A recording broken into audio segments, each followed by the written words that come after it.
your socks! Hey! The Lost Art with Andrew Cox podcast. Marine Corps League and Till Valhalla Project Ambassador. Now streaming on all major podcast platforms. Thanks for tuning in to the podcast as giving a voice to our veterans. The Lost Art with Andrew Cox. Hello, my friends, and welcome back to the Lost Art Podcast. That podcast giving a voice to our veterans. I'm your host, Andrew Cox, and today we're having a veteran story. But before we get into the episode, are you enjoying the podcast? And make sure you go to the website. That's the lostart.podbean.com. Go check us out, see what we're all about. If there's any way you can help us in getting our veteran voices out for all to hear, it would be much appreciated.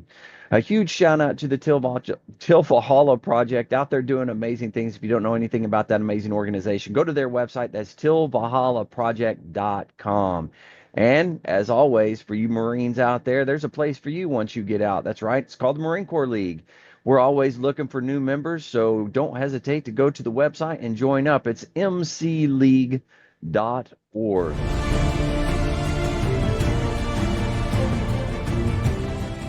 Are you a Marine veteran? Are you missing that bond you had on active duty? Then I have a place for you. Join the only congressionally chartered Marine Corps Veteran Service Organization, the Marine Corps League. Get that brother and sisterhood back in your life. Become one of the fewer, the prouder, a Marine Corps League member. All right, with that, I got John Wellman. How you doing, John? I'm doing great, Andrew. Oh man, I'm excited to have you on. You came on with Brookside, with Mike, and you talked about Brookside and what you guys got going on. So, but today it's all about you, your Cool. story. So I'm looking forward to it. Okay. So let's go back to the beginning for you. Where did you grow up, and what was that like? And then what drew you into military service? Okay. So I grew up in Northeast Missouri on a dairy farm. My dad was a dairy farmer. My mom was a home economics teacher. So lived out in the country, and one of those, I can definitely say I had a great childhood growing up. Very nice. Loved living in the country, loved being able to go out and shoot, fish, hunt, all that. Ride mini bikes, and Yeah. then as I started to get older, the military really never was a thought in my mind to start off with, but most of my uncles had been in World War II, and Oh wow. one cousin in Vietnam. So as I got older, started thinking a little bit more about that. And after I got out of community college, decided I really didn't want to do what I'd been trained for, which was auto mechanics. Mm-hmm. I thought, well, let's look at the service. And Okay. I decided after a lot of reading, and the internet wasn't a thing back then. We're talking 1992. So, gun magazines and things like that, and you'd read articles, and the Marine Corps really intrigued me. And I'm going to do this. That's the route I'm going to take. So very nice. Yeah. And what was it? I walked into the recruiter and said, I want to sign up. I wasn't even a hard sell. I did really well on the ASVAB, and I had a Marine Corps captain bring me back from the Des Moines MEP station and talk to me on the way. And I didn't score quite high enough. I'd been out of high school for a year and a half at that point. So I fell just shy of the minimum requirement for SAT. And I later on learned in boot camp that if I'd have been able to complete the obstacle course, according to what my drill instructor said, he had orders to send me to OCS. But as it was, stayed enlisted, and I have no complaints. So very nice, very nice. And you said it was 1982 whenever you shipped out? Yeah, September 14th, 1982, I stepped on the yellow footprints at MCRD. All right. And that was in San Diego. Yes. Correct? Yeah. All right. Talk to me a little bit about your time at boot camp. What was your experience like? Get one from a small town, small area, not necessarily knowing a whole lot about the Marine Corps at this point. Right. What was that like for you? Complete shock. I mean, and that's what they want. They want shock and awe, and they got it. It was an eye opener, obviously. Long days, hard days, obviously. Didn't have the crucible back then, so didn't Right. have that experience. But I graduated as third squad leader. I went in with what was called the CSEP program, Community College Enlistment Program. So I Hmm. had an associate's degree, like I said, in auto mechanics, and that qualified me for guaranteed promotions at that time. So Oh, okay. when I actually graduated boot camp, I was wearing PFC stripes. And when I got Hmm. down to Lackland Air Force Base for corrections school, which was what my MOS was, I was only there about a week and they promoted me to Lance Corporal, backdated to the day I graduated out of boot camp, of all things. No kidding. Yes. Wow. So I'm a rarity when it comes to that. Yeah. Then Yeah, after that's that, really we'll, cool. we'll fast forward 2 years. I got promoted to corporal at the year mark and sergeant at the 2 year mark. Holy cow, that's Yeah, awesome. yeah, it was. And that was what was it called? The Community College Enlistment Program, CCEP. And that was something they had going on back then. They wanted yeah. college students to come in. They thought we'd be smarter, I guess. I don't know. And, Yeah. I fell Yeah. into that. Well, So, that's really cool. I mean, that's a great program. I yeah, it wonder, was. Yeah. I'm sure they have other programs similar to that, but I'd never heard of that one. Yeah, they had the clause, if you will. If you didn't perform to their standards, Right. PT rifle, whatever. They didn't have to honor the contract, but I hit all the marks and Yeah. I got it. So Very nice. yeah, Now in boot camp, did you have any hiccups? Was it smooth? I won't say smooth sailing. I guess that's not the right term, but swim uh, qual, swim swim qual. qual. Okay. I was not a swimmer, and Yeah. so didn't pass swim qual. When I got to Camp Pendleton, my first duty station, I had met a friend there in corrections school at San Antonio. He was from California. He couldn't shoot, and I was an Okay. expert out of boot camp. So we kind of made a trade deal. You teach me how to swim, I'll teach you how to shoot. And Very nice. so the next time I went for swim call there at Camp Pendleton, I passed. So Yeah, yeah, yeah. Very cool. yeah, Now, was there any crazy stories or any crazy things that you remember from boot camp? it's all a Like, blur. It's all a yeah. blur at this point. I know I got pneumonia. I did get pneumonia there. We went to Camp Pendleton for the week Hmm. out in the field, and I Yeah. came back and I was absolutely miserable. I was blowing green stuff out of my nose and Oh, couldn't yeah. breathe and all that. And so I sucked it up for about a week, and finally I went to the senior drill instructor and said, "I'm sick. I need to go to sick bay." And he looked at me and said, "Request denied." He said, "If I send you, you won't graduate with us." Oh, And no kidding. Wow. he wanted me as third squad leader, and Yeah. so I sucked it up, and I got a first class PFT at the end of boot camp, and I walked across the parade deck with everyone right in front of the third squad. So Wow. yeah, that was tough, but Yeah. pulled Yeah. through. And it's never any fun being having being sick and having to go and Right, perform and do all those things. right. But luckily back then, young, you're able I to was get pushed 20. through. Yeah, I So was 20 at the 20. time. Yeah. Yeah. In Man. fact, I was actually one of the old guys. I think there was one other person my age or maybe a little older in boot camp. Everyone else was 17, Yeah. 18 years old. Wow. Yeah. Yeah, that sounds about right. I think I was 21 when I came in. So, and Mhm. I was one of the older guys in the Yeah. platoon. Yeah. Now I know guys that have come in and they were like 28. I mean, I couldn't imagine going through boot camp at 28, No, no, but you're kind of set in your ways by then, and yeah, being told what to do all the time that can be a yeah, really hard thing to swallow. Yeah, yeah, that's for our sure. platoon was our drill instructor squad was unique in that we had four drill instructors, a senior Yeah. and three juniors, and then we picked up someone right out of DI school. So we had five when I graduated, Mm, five DIs, and wow. keeping track of them and their personalities. We had one was a recon ranger, and he was an excellent leader. I really had a lot Yeah. of respect for him. Not that I didn't all the others too, but he really stood out in my opinion. So Yeah, yeah, yeah. yeah. Wow, five drill instructors. I mean, y'all Mm-hmm. couldn't move without somebody right. seeing. Everyone, you were under the eye, so to speak, all the time. Yeah, Yeah. yeah. Oh man, that's wild. Mhm. Now, obviously, you went into corrections, Yes. and Doc, tell me about the school. Whenever you went down to there, was that a difficult school or is it a long I school? didn't think so. I mean, it was involved. Obviously, we did get qualified. We had a lifetime certification with the PR 24 when we came out of there, and I Oh don't know wow. whatever happened to my card on that, but that was something I felt was kind of unique.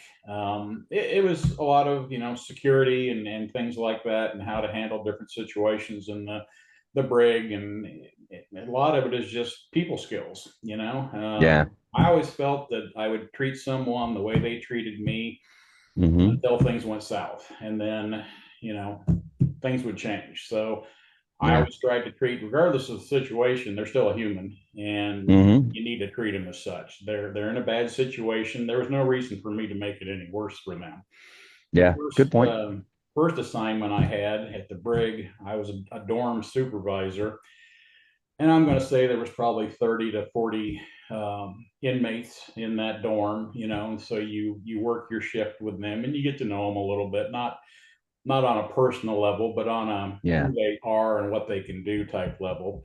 And then I went to the minimum annex. I worked down there for a while, and I'd been there. I know I was a corporal when I got put into what's called receiving and release, and so I was Mm. the intake and outtake officer.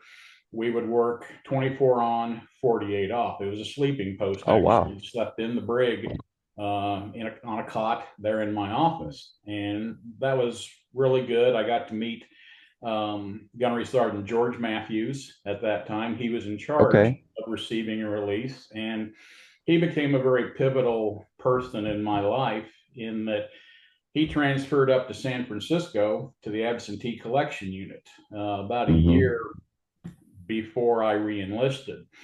And he called me up one day and said, "Hey, John, I've got a spot for you.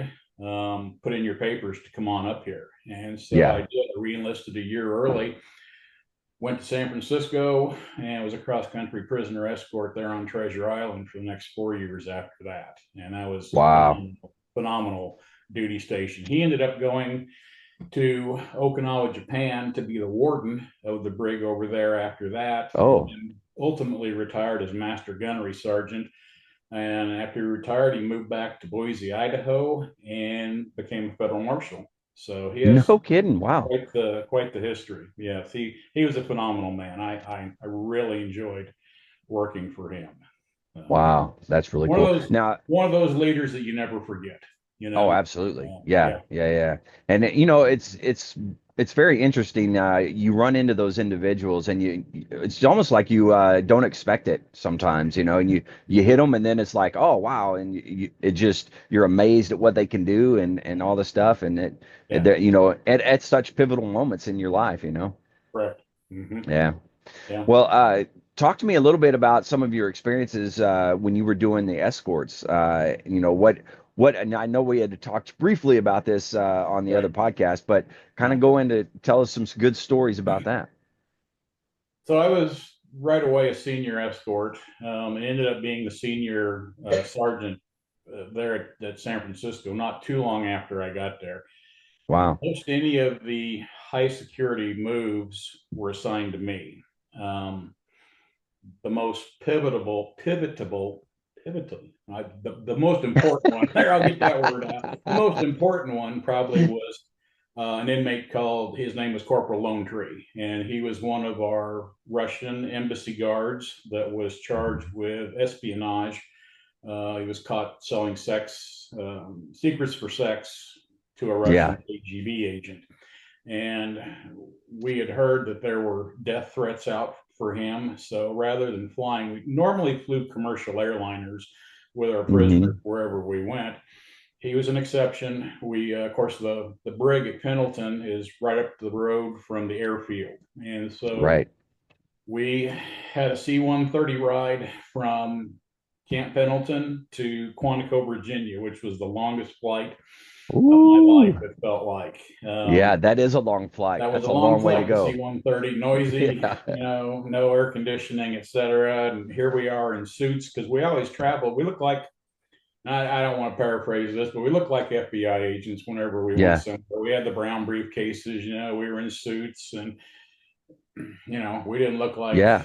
necessarily Marines. We weren't in a Marine Corps uniform. Never traveled in a Marine Corps uniform. So Yeah. that was an interesting trip. I transported him, and I transported the staff sergeant that was involved in that also. I don't remember his name. So Gunnery Sergeant Matthews and I transported him. We couldn't transport as a sergeant anyone above our rank. So that's Right. Gunnery Matthews would come along at times. So I had that one.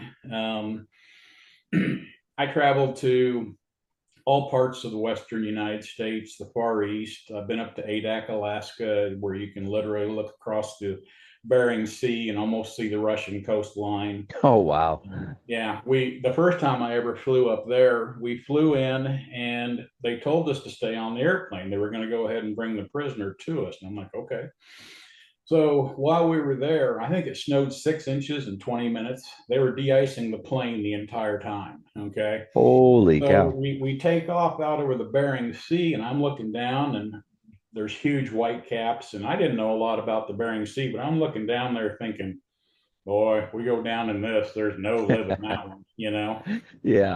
So that was an interesting trip. I've been to Pearl Harbor a dozen Mhm. times, Okinawa over a dozen times, Subic Bay at least 6 times. An Wow. interesting story from Subic was my partner and I left early one morning, flew out of Manila, heading back to the Hmm. United States. And my partner at that time, his name was Ray Stogsdill. His father was actually Chesty Puller's radio man in Korea. And I mentioned Oh, that wow. on the podcast Yeah. earlier when we talked. Ray was a great guy. Anyway, we were out over the Pacific somewhere, and the pilot comes on.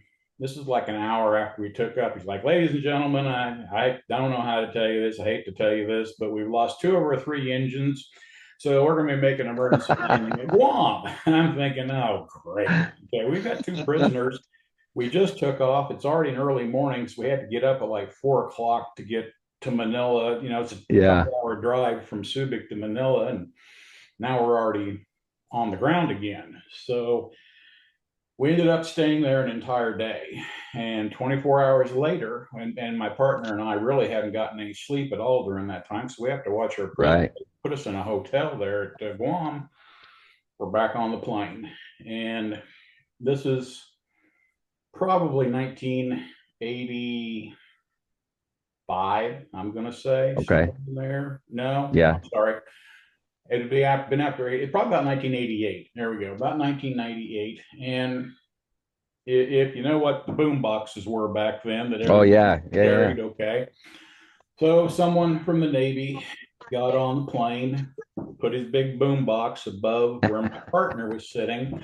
During takeoff, the thing came open above his head, and that boom box fell right on top of it. Oh, my About gosh. knocked him out, and we've still got to make it all the way to Los Angeles, and then we're still supposed to go on to Leavenworth after that. Ray was in Oh, bad shape. geez. He was in bad shape at that point. So I got zero sleep from then on.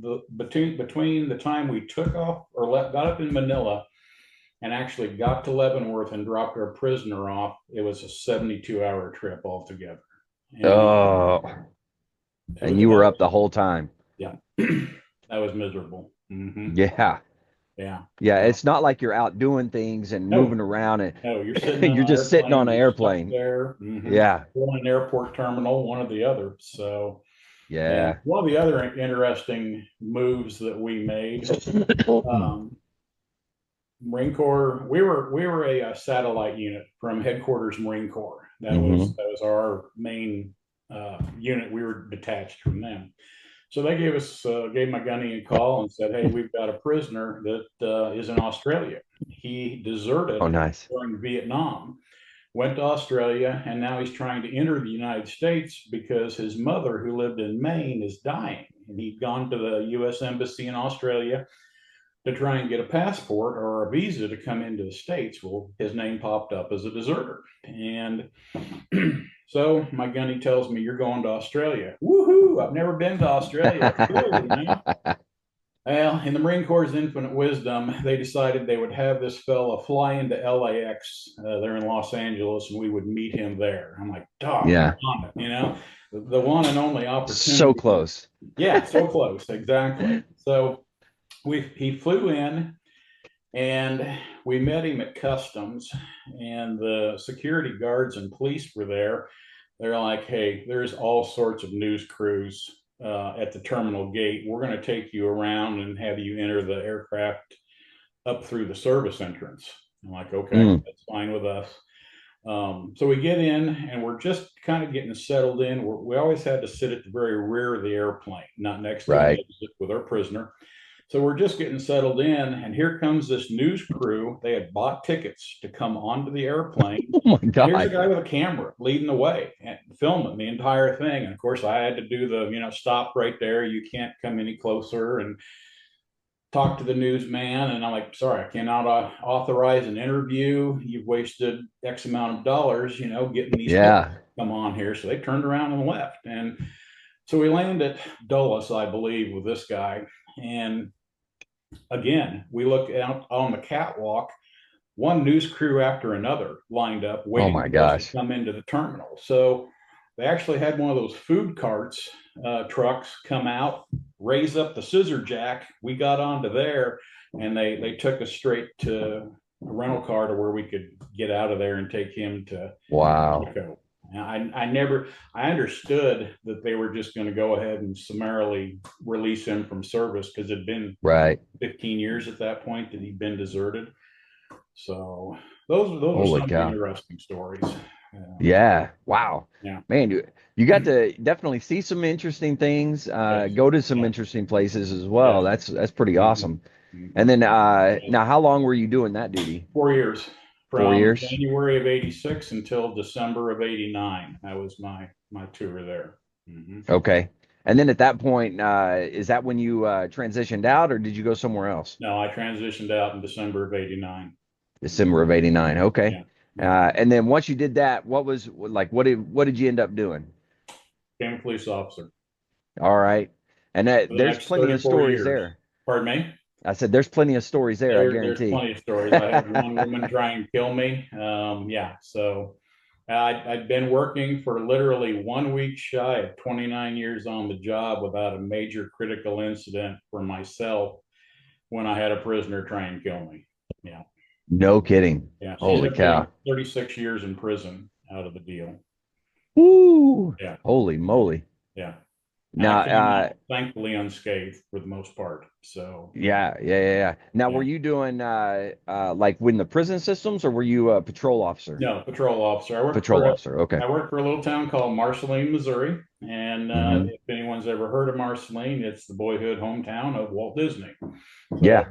I started here as a police officer. 22 years later, I'd been promoted up to the rank of lieutenant. Throughout all that time, was the assistant chief and retired, and took a couple of years off. Then went back into law enforcement as a sheriff's deputy down in Oh, wow. Sheridan County, the county just south of where I live, and Yeah. was a road deputy for almost another 7 years before I finally said I am completely done with law enforcement. So, Yeah. No kidding. yeah, And that's a long time it in law was. enforcement. Yeah. It was. Uh, I saw a lot of officers come and go, especially in a small town. It's not yeah. you've got to like the town and want to live there, and support the people for one thing, which I set down roots here. Altogether, I have 5 sons of my own and 2 stepsons. 5 of those all graduated from kindergarten through high school at Marceline schools. No And kidding. I've Wow. got my next son to go through is a senior right now, and then I've got a seventh grader, and they'll Holy all cow. graduate from here. So That's yeah. amazing. Yeah. All from what the one, and it's the same town, the small town. Yes. Yep. Yeah. Same town. Now, Mm-hmm. correct me if I'm wrong. That town, the downtown Disney, is based off of the downtown Walt area. Disneyland. Walt Yeah, Disney. yeah, Mm-hmm. It Yeah, is. yeah. Yeah. I think used to be the Coke building, Coca-Cola building, and Disneyland Hmm. is actually based off of what used to be a jewelry shop here in Marceline called Zurcher Jewelry. And yeah, the downtown, the fronts of the buildings, and all of that were based off of Marceline. Hmm. Yeah, yeah, very nice. Now, being a cop in a small town is I don't know. I've always heard it's different than, your bigger cities type of thing. Very, Because very you're much having to, so.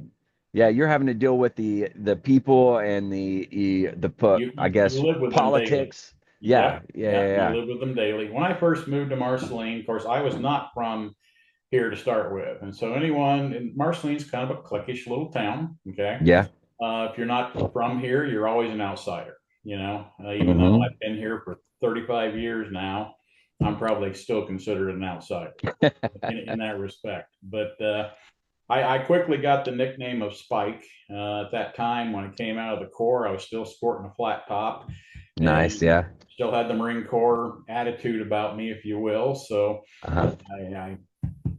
I was up and going right off the bat, so to speak. Yeah, yeah, yeah, yeah.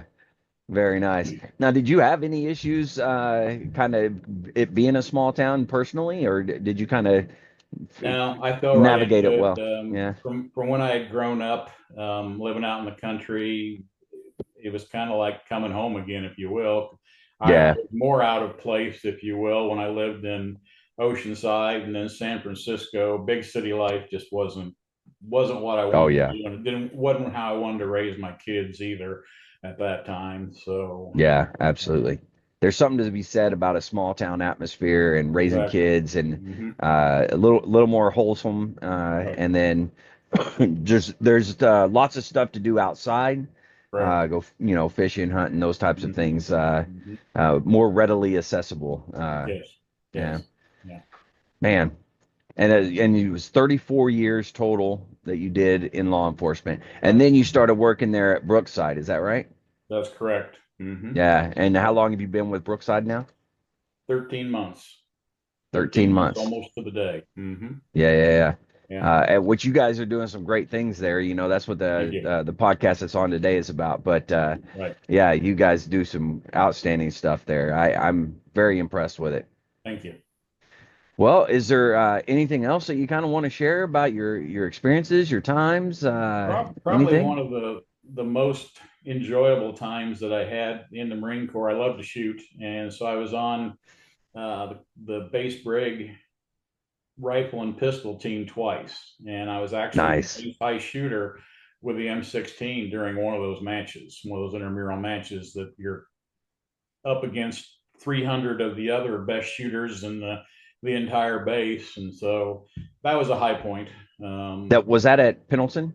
Camp Pendleton. Yeah. Yep.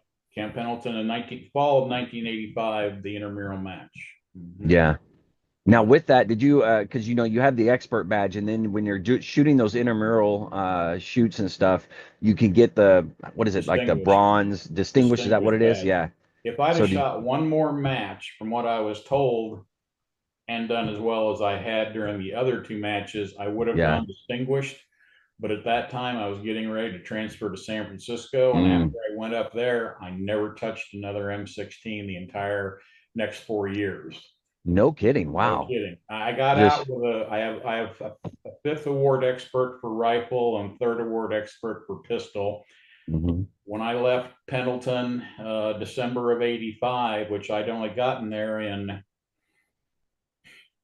April of '83 is when I got there. So I picked Yeah. up four more rifle badges while I was there and three for the pistol, but I never touched another service weapon when I went to San Francisco. We did Holy PT, cow. but no rifle qualifications whatsoever. Yeah. And Yeah, that was waived or whatever, right, because of the area. Yeah. correct. They would have Yeah. had to literally taken us back down to Camp Pendleton probably. I don't know if Yeah. we had a closer range if we could have used that, but we never shot again. None of us Interesting. at that time. Now, but you do like fan fires and stuff like that with the weapon systems that you used. Like go out and During during the 4 familiarization. years I was at No, Really? nothing. No. No Well, I take kidding. that back. So when I went to um, Washington, D.C. for chaser school, okay, which was, I think, 2 weeks long, maybe a month. Yeah. We did go to an indoor range, Hmm. I think at Andrews Air Force Base, and we shot the Okay. revolvers, the 38 special revolvers. Hmm. Then after that, that was the last time I ever touched a gun in the Corps. Wow. Mhm. Now, as you were doing your chaser duties, you carried a firearm like onto the plane? Only one time.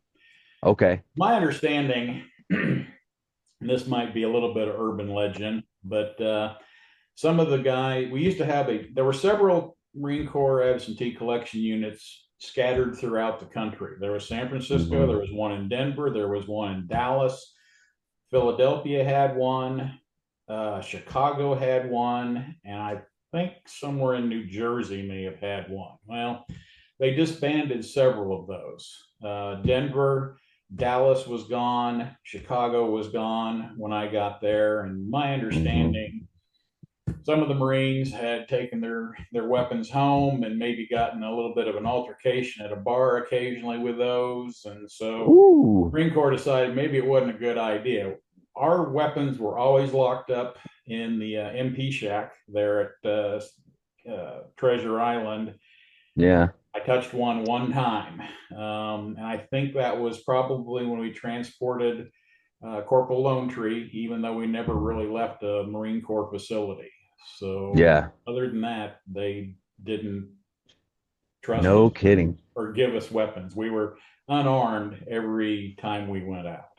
Mm-hmm. Wow. Yeah, That's pretty wild. I yeah, wouldn't have thought that. I'd have yeah. thought for sure you had a sidearm or something, you know? Nope, nope. Now, is that the, We had our voice. yeah, yeah, there you go. Yeah, sometimes that's enough. Yeah. Yeah, yeah. Now, Um, on the civilian side, if you're taking a prisoner somewhere, you're going to have your sidearm, right? oh I yeah, mean, even if you're yeah, flying. right. Yeah, Yeah, yeah. yeah, Civilian side is a little bit different than the military. Well, anyway, back then, I don't know what yeah, it's like yeah, now. I'm not even sure if there is still an absentee collection unit on the West Coast. I'm assuming there is because there was certainly a need for it back yeah. then. In the 4 years that I was in, I moved over 200 prisoners, or was involved in moving over 200 prisoners Oh just my myself. gosh. So we were a Wow. busy unit. Yeah, no kidding. Another memorable time is the Marine Corps had Okinawa brig could only hold people up to, I think, a year at that time. Anything over that, they had to either go to Pendleton or Fort Leavenworth, depending on Okay. the severity and length of their sentence. So they all of a sudden had 10 prisoners that needed to come back at one time. So between headquarters Marine Corps and Gunny Matthews, they're like, do you think you can pull it off? I'm like, yeah, I'm pretty sure we can. So they sent me as the senior escort and five others. So we had three teams of two escorts Hmm. go over there. Normally we'd spend 3 to 4 days on the ground to kind of decompress and get used to everything before we'd have to bring the prisoners back. So we get to the brig Yeah. that morning. We picked up our 10 prisoners. We get to the airport, and I'd been told that there was going to be a lieutenant colonel from headquarters Marine Corps that was in um, Okinawa at that time coming back with us as basically just an observer. He wouldn't have any Yeah. role whatsoever. He wasn't in corrections or anything like that. And they wanted to see, because he was going to turn in a report to see if it could be feasibly done again or if it was something that should never be attempted again. Yeah. I did get a letter of commendation out of that. Everything Nice. went extremely smoothly, and I don't know if the Marine Corps ever had to do that again, but we proved that it could be done at that time. Yeah. Yeah. Now, as you're escorting, are they like handcuffed and things like Yes, that? Now they we are. had a leather belt with a D ring on it, with handcuffs Hmm. through that. The only real problems we ever had, of course, we had to go to the bathroom. We'd have to take one handcuff off. There was only one airline that I absolutely did not like traveling on. That was Delta. Delta Hmm. Airlines did not even want handcuffs on them in their terminal. So Really? really, yes. Wow. So we would have to take everything off, either keep the stuff in our briefcase or wherever. And Yeah. then same way with them on the airplane. They didn't want them handcuffed. So we obviously kept tight security on prisoners whenever we flew. Yeah. Yeah. Which, Wow. if you went to Camp Lejeune, Delta had the hub there in Atlanta, and we Hmm. flew Delta a lot, taking prisoners in. Yeah. Holy cow. Yeah. You'd think that they would be a little more friendly about that, They but weren't. Not yeah. back then, anyway. Yeah. Maybe things have changed. Maybe things Maybe have things have changed. changed. We can hope. Yeah, that's right. That's right. Yeah. Well, shoot, man, it's great hearing your story. You've Thank definitely you. got us an interesting time in the Marine Corps. I mean, that's I'd do it all over again. I mean, yeah, yeah, I enjoyed my time. I really did. very nice. Now, I got a question for you. Are you a member of the Marine Corps League? I'm not, and that's Oh something. man, Hearing your intro there, I need to look into that. So, yeah. That they're trying to build up their numbers. okay. Well, all the veteran service organizations are. So, like VFW, like all of them, Mhm. the numbers have dropped Right. significantly. Yeah. When you look at the younger generation, they're not really joining up. Mhm. It's kind of that Vietnam era. Those were the guys that were kind of running everything. So, Right. it's time for us to step up a little bit and Mhm. do our part, if you will. So, just trying to push that. Sure. I appreciate But that. Marine Corps Yeah. League is a great organization, Okay. but there's plenty of them out there, other service organizations. So, Right. Right. yeah. Yeah. Well, shoot. Is there anything else you want to talk about? I think I've probably said R- enough at this point. All right. Well, hey, John, thanks for coming on and telling your story. I appreciate Thank you, it. sir. It's always good to talk to veterans, and I absolutely love doing this and getting to hear different perspectives, different Right. stories, and everybody's story is unique. So, Right. thanks for Right. coming on and telling yours. You're quite welcome. Thank you. Anytime you want to talk about Brookside again, feel free to give me a holler too. Be glad to talk about Absolutely. it. Okay. Absolutely. Get Yeah. the word out to all the vets that we're here and what we do for them, and all the benefits that we can help them with. Okay. Yeah, absolutely. Absolutely. All right. Awesome. Well, John, thanks again. I appreciate it. Thank you, AJ. To all the listeners out there, if you're struggling, need help, anything like that, don't forget the VA does have some great resources. You can always dial 988, press option 1. You can always text 838-255, or you can go to veteranscrisisline.net and click on the chat icon. Any of those options will put you in contact with somebody that can help you out. But remember, one veteran life loss is one too many. I care about you. I know John cares about you. The whole veteran community cares about you. So please reach out for help. And if you're out there, you're not struggling, reach out to the buddies that you served with. Ask them how they're doing. If they need that helping hand, please give it to them. All right, one last time, John, you're the man. I appreciate it. To all the Thank you. listeners out there, stay motivated, change your socks.